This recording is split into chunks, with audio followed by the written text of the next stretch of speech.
मैं रियाज मोहम्मद आनंद इंस्टीट्यूट की कक्षा 10th की सोशल साइंस की ऑनलाइन क्लासेज में आपका स्वागत करता हूं। आज अपन जो अपना अध्याय है दूसरा, जो आपके इतिहास है, उसका जो पहला चैप्टर अपन पढ़ चुके हैं, स्वर्णिम भारत प्रारंभ से 1206 ईस्वी तक संघर्षकालीन भारत 1206 ईस्वी से 1757 ईस्वी तक, इसको अपन आज पढ़ेंगे। तो देखें, भारत में लगातार विदेशी आक्रांताओं ने आक्रमण किए थे, यानी भारत पे क्या किया है, विदेशी जातियों ने क्या किया है, अक्सर भारत पर आक्रमण किए हैं। भारतीयों ने भी इन आक्रमणों का क्या किया है, वीरता पूर्वक बड़े ही संघर्ष के साथ उनका सामना किया है। इसका जो विदेशी लोगों ने भारत पर आक्रमण किया है, उसका भारत ने क्या किया है, साहस के साथ उसका मुकाबला किया।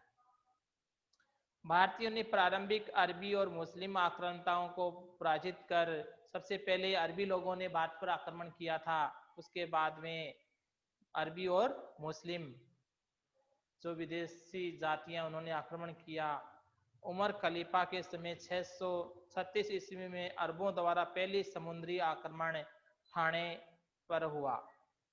किताब फुतवे उल बुल्दान में उल्लेख है कि अरबों का ये अभियान विफल रहा। अरबों ने जो आक्रमण किया था भारत के ऊपर, वह क्या रहा, असफल रहा। इसके बाद बड़वास और सिंध के डेबाल बंदरगाह पर अरबों का आक्रमण हुआ, यह आक्रमण भी असफल रहा।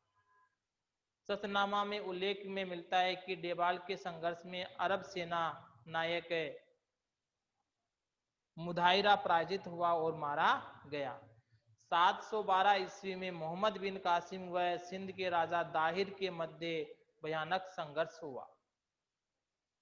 इस बीच संयोगवश एक तीर हाथी पर सवार राजा दाहिर के सीने पर लगा, इस कारण से राजा की मृत्यु हो गई। इसके बाद राजकुमार जयसिंह और सम्राज्ञी रानीबाई किले की रक्षा के लिए डटे रहे। महमूद गजनवी को कश्मीर के शाही शासक जयपाल और आनंदपाल से कड़ा संघर्ष करना पड़ा। मोहम्मद गोरी को पृथ्वीराज चौहान के हाथों ही कई बार पराजित होना पड़ा। अपन देखते हैं पहला, इसमें दिल्ली सल्तनत, देखें अपन पहला दिल्ली सल्तनत, इसका जो कार्यकाल है दिल्ली सल्तनत का 1206 ईस्वी से 1206 ईस्वी से 1526 ईस्वी तक, 1526 ईस्वी तक दिल्ली सल्तनत का ये कार्यकाल रहा। यामिनी, इलबरी या गुलाम वंश, इसे क्या कहा जाता है, यामिनी,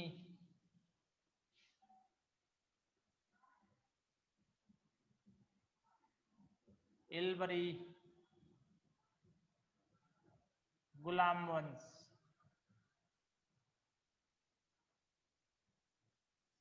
ठीक है,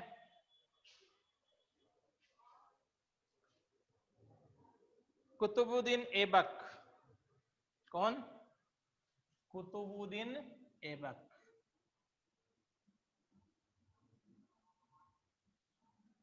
कुतुबुद्दीन ऐबक, इसका जो कार्यकाल है वह है 1206 से 1210,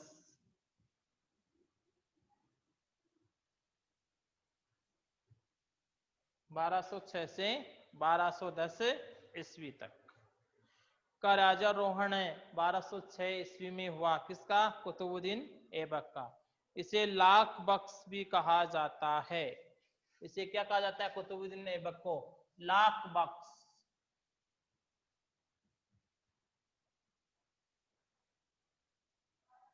लाख बख्श भी कहा जाता है इसको, कुतुबुद्दीन ऐबक को। इसकी राजधानी लाहौर थी। इसकी राजधानी कहाँ थी? लाहौर। राजधानी लाहौर।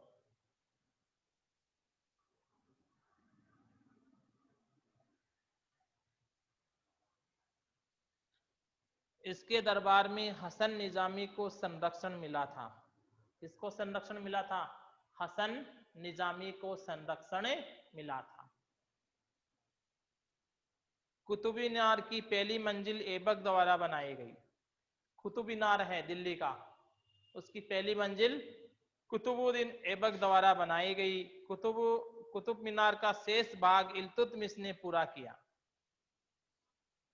प्रसिद्ध सूफी संत ख्वाजा कुतुबुद्दीन बख्तियार काकी की स्मृति में कुतुब मीनार का निर्माण करवाया गया था।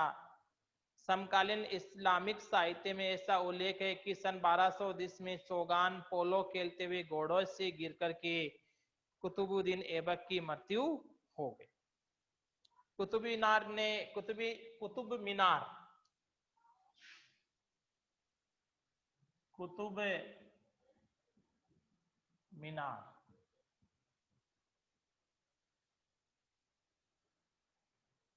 कुतुब मीनार की पहली मंजिल किसने बनाई? कुतुबुद्दीन ऐबक ने। ठीक है। शेष जो कार्य है वह किसने किया? इल्तुतमिश ने। शेष भाग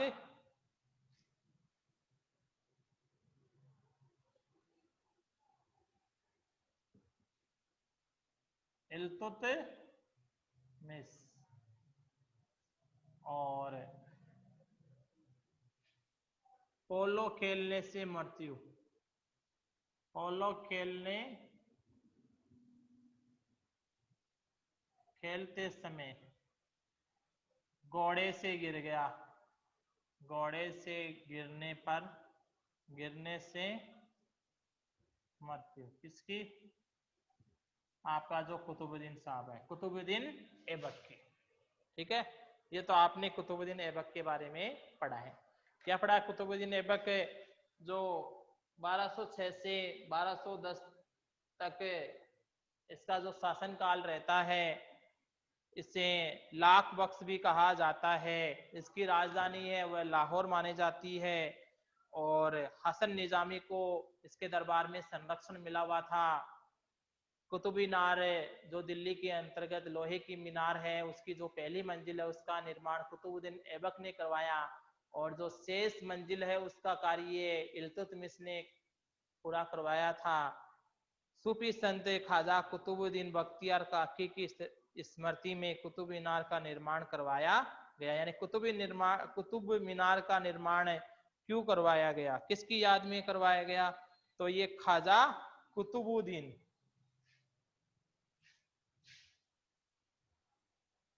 ख्वाजा कुतुबुद्दीन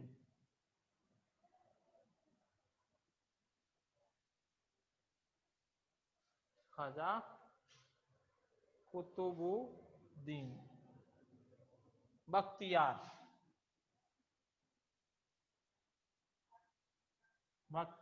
काकी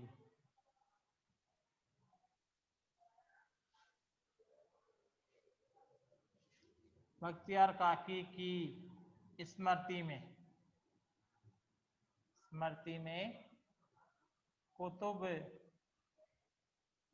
मीनार का निर्माण।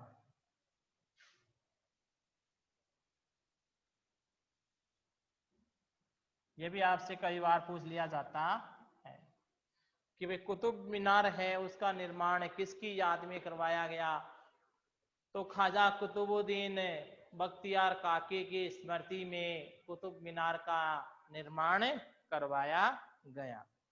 इस्लामिक जो साहित्य है उसके अनुसार आपका जो कुतुबुद्दीन ऐबक है वह 1210 में चौगान मतलब पोलो खेलते हुए घोड़े से वो गिर गया था और उसकी मृत्यु हो गई। ठीक है।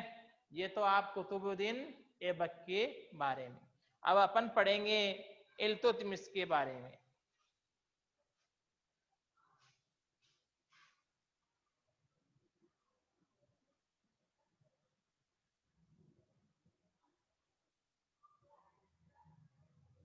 इल्तुतमिश।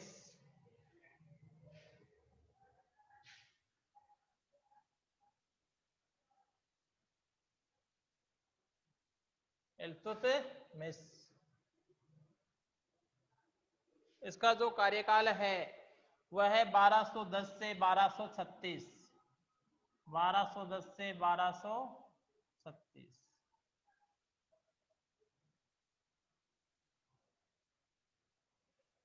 इल्तुतमिश, सबसे पहले इसकी सामान्य जानकारी कि ये कौन था और किस प्रकार से उत्तराधिकारी बनता है।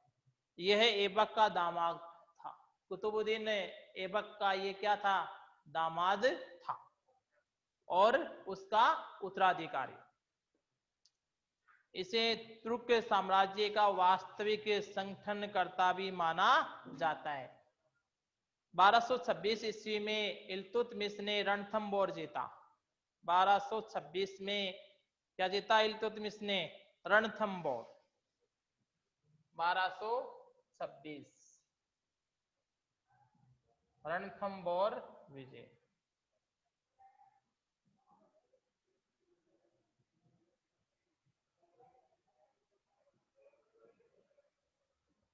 रणथंबोर को जीत लिया 1226 में। 1223 में सुल्तान ने मालवा पर आक्रमण कर दिया। 1226 में मालवा पर आक्रमण। 1223 ग्वालियर और जालौर पर भी इसका अधिकार हो गया। ख्वारिज़म शाह के पुत्र मंगबरनी को सहायता नहीं देकर के इल्तुतमिश ने मंगोल चंगेज खां से दुश्मनी मोल नहीं ली। ये आपका इल्तुतमिश। इसके बाद में आती है रजिया सुल्तान। तीसरा है आपका रजिया सुल्तान।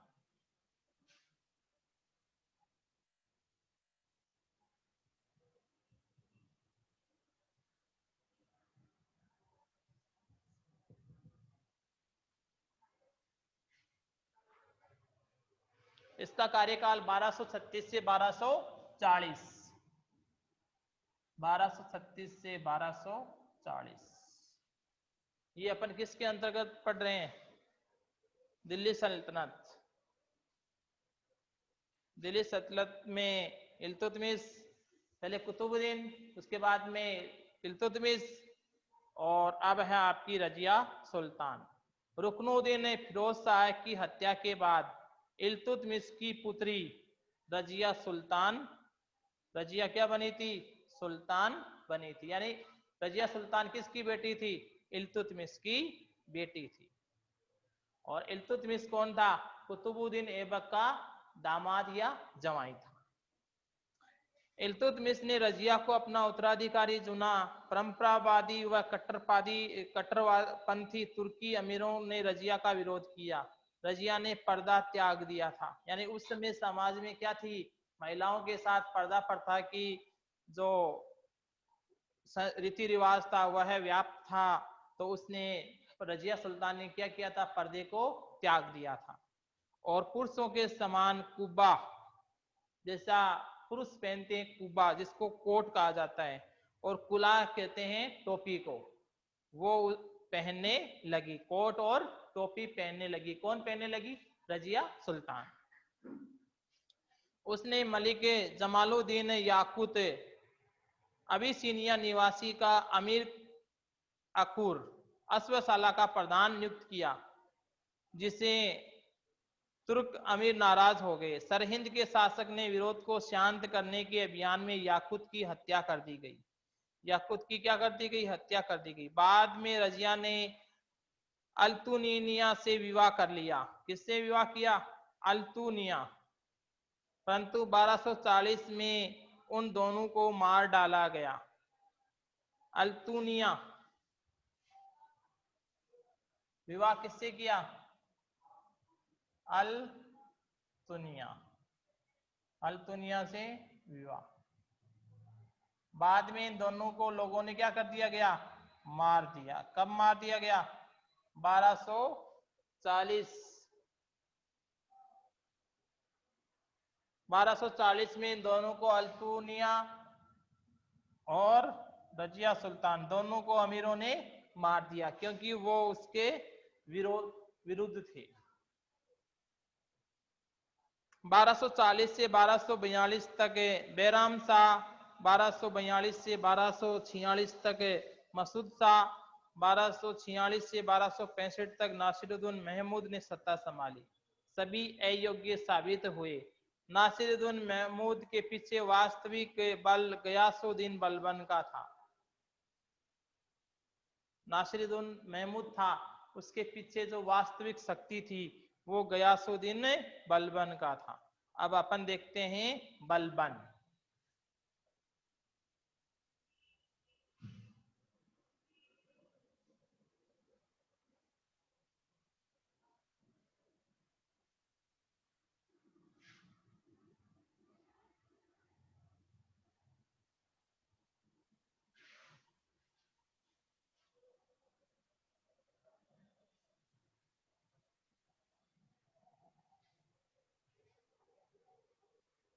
गयासुद्दीन बलबन।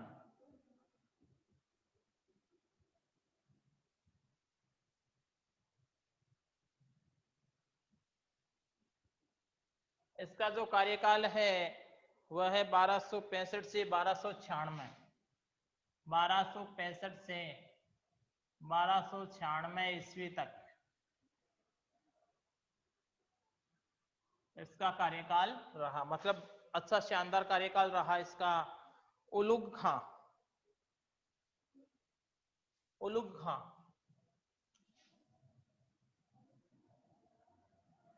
उलुग खां किसको कहा जाता है? बलबन को।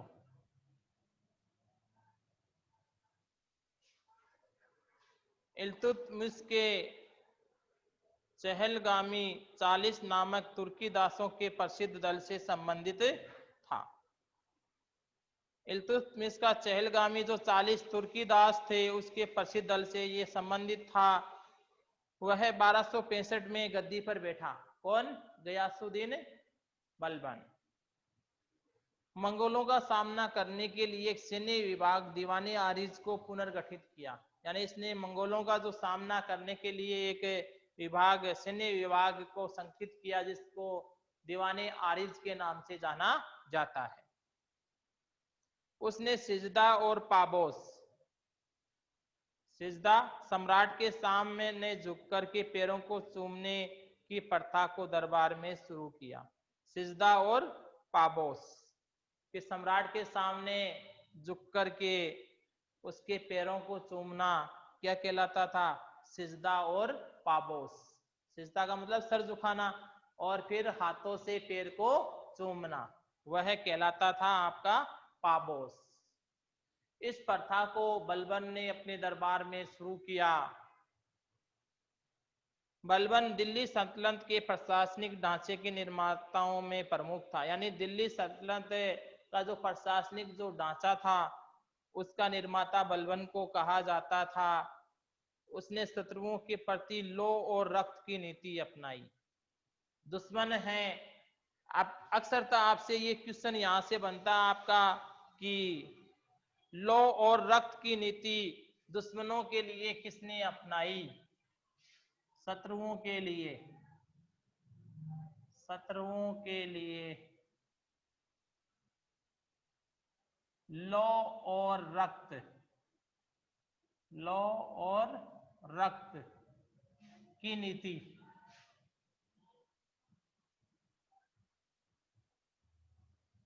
किसने अपनाई?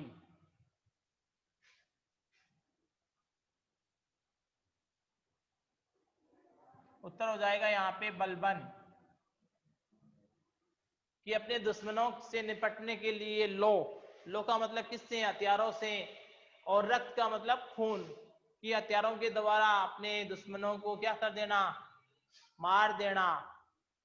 ये जो नीति है दुश्मनों के लिए, ये किसने लागू की थी?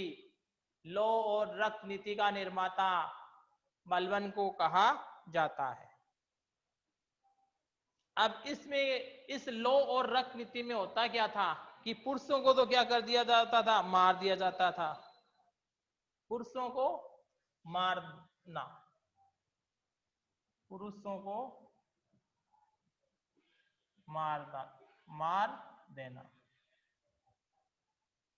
बच्चों और स्त्रियों को बंदी बनाना, बच्चों व स्त्रियों को गुलाम बनाना,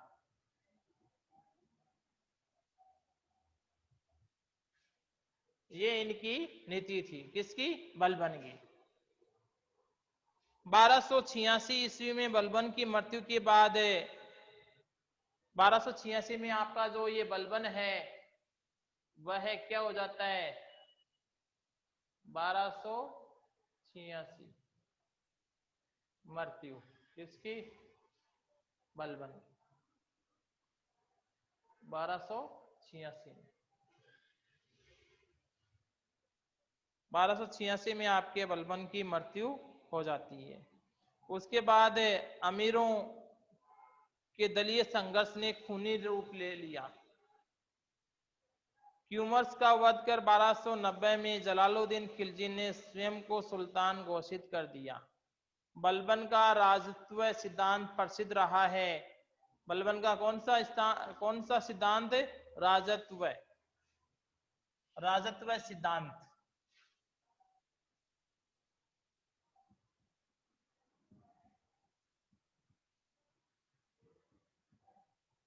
राजत्व सिद्धांत प्रसिद्ध रहा।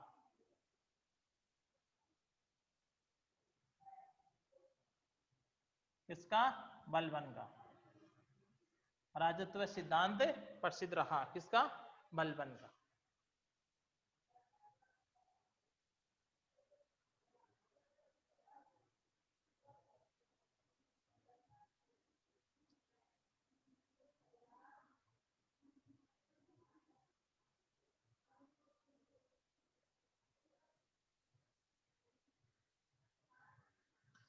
राजा बलबन की मान्यता थी कि राजा पृथ्वी पर ईश्वर का प्रतिनिधि है। राजा किसका प्रतिनिधि है? ईश्वर का प्रतिनिधि है। बलबन की मान्यता क्या थी? कि ईश्वर का प्रतिनिधि है कौन? राजा। ईश्वर ने अपना प्रतिनिधि बना करके राजा को भेजा है। राजा साधारण जनता से अलग व्यक्तित्व है। राजा क्या है? साधारण जो जनता है उससे उसका अलग व्यक्तित्व है। वह ईश्वर द्वारा प्रदत्त गुणों से युक्त है। ईश्वर ने जो गुण बनाए हैं उनसे वो क्या है? युक्त है, उनसे वो परिपूर्ण है, जो उसे शासन करने की शक्ति प्रदान करते हैं। बलबन तुर्क अमीरों के विद्रोह से परिचित था। इसी कारण उसने दरबार में कठोर अनुशासन बनाए रखा। कानून व्यवस्था की स्थिति को व्यवस्थित करना, चोरों डाकुओं का दमन और राजपूत जमींदारों के शासन विरोधी विद्रोह को कुचलना उसके प्रमुख कार्य थे। यानी उसके प्रमुख जो कार्य क्या थे? कि कानून की जो स्थिति है उसको व्यवस्थित करना, चोर और जो डाकू है उनका दमन करना, उनको दबाना या उनका विरोध करना, राजपूत और जमींदारों के शासन विरोधी विद्रोह को कुचलना, यानी शासन के विरुद्ध जो विद्रोह करे उनके विद्रोह को क्या कर देना? कुचल देना। इसके बाद में आता है आपका खिलजी वंश। ये अपन ने पढ़ा है, इसको अपन एक बार पुनर्रिवाइज करते हैं, उसके बाद में अपन अगली क्लास में खिलजी वंश पढ़ेंगे। तो आपने क्या है, भारत में अपना जो भारत है उस पर क्या रहा है? विदेशी लोगों ने आक्रमण किया है। तो उसके अंतर्गत अपन सबसे पहले अरबों को देखते हैं। अरब 2-3 बार आक्रमण करते हैं और असफल रहते हैं। उसके बाद में मोहम्मद बिन कासिम और दाहिर के मध्य संघर्ष होता है। इस संयोग वंश से तीर हाथी पर सवार राजा दाहिर के सीने पर लगता है और राजा की मृत्यु हो जाती है। उसके बाद भी राजकुमार जयसिंह और साम्राज्ञी रानीबाई किले की रक्षा के लिए डटे रहे। महमूद गजनवी को कश्मीर के शाही शासक जयपाल और आनंद पाल से कड़ा मुकाबला करना पड़ा। मोहम्मद गौरी और पृथ्वीराज चौहान के हाथों कई बार पराजित होना पड़ा था मोहम्मद गौरी को। दिल्ली सल्तनत में अपन ने कुतुबुद्दीन ऐबक के बारे में पढ़ा। 1206 से 1526 ईस्वी, 1206 से 1526 ये दिल्ली सल्तनत के अंतर्गत आते हैं।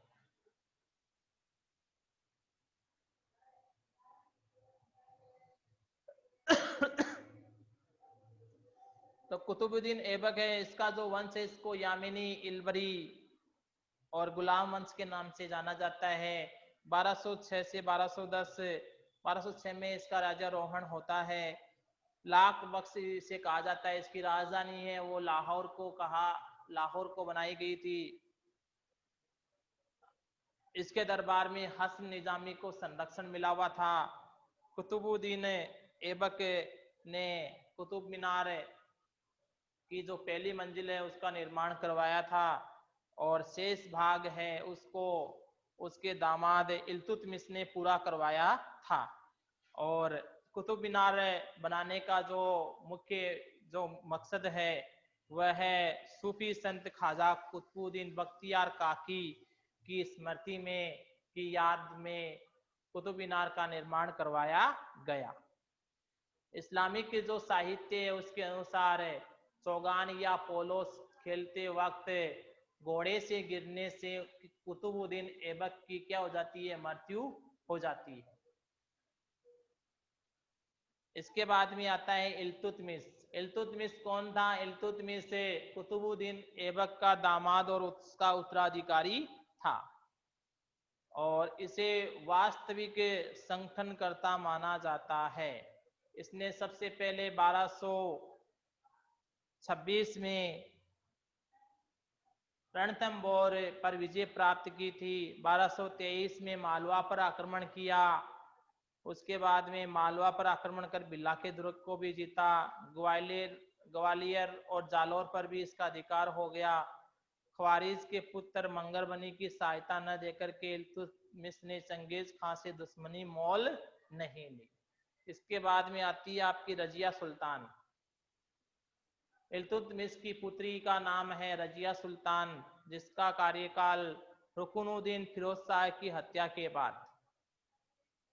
इल्तुतमिश की पुत्री यानी रुकनुद्दीन फिरोज शाह की क्या हो जाती है, मृत्यु हो जाती है, उसको मार दिया जाता है। तो उसके बाद में रजिया सुल्तान क्या होती है, दिल्ली की सुल्तान बनती है। उसका विरोध किया गया लोगों के द्वारा, इसने पर्दा प्रथा को त्याग दिया। परंपरावादी जो लोग थे उन्होंने इसका क्या किया था, विरोध किया था। रजिया ने पर्दा को त्याग दिया। पुरुषों के समान कुबा, कोट, कुला, टोपी पहनना उसने, और इसने अल्तुनिया से विवाह किया और बाद में लोगों ने मिलकर के इन दोनों को मार डाला। इसके बाद में आपका आता है बलबन। इल्तुतमिश के चहलगामी नामक तुर्की दासों के दल से संबंध प्रसिद्ध 1265 में ये गद्दी पर बैठता है। मंगोलों का सामना कर दीवाने आरिज को पुनर्गठित करता है और सिजदा और पाबोस को ये लागू करता है, जिसके अंतर्गत दरबार सम्राट के सामने झुक करके उसके पैरों को चूमना। अच्छा, उसने लो और रक्त नीति को भी लागू किया था। इसमें क्या किया जाता है कि पुरुषों को मार दिया जाता है और स्त्री और जो बच्चे हैं उनको गुलाम बना लिया जाता है।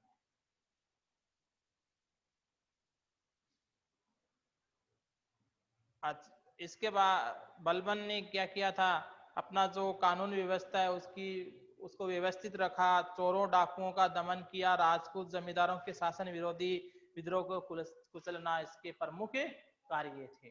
Thank you. वीडियो को शेयर और लाइक करें।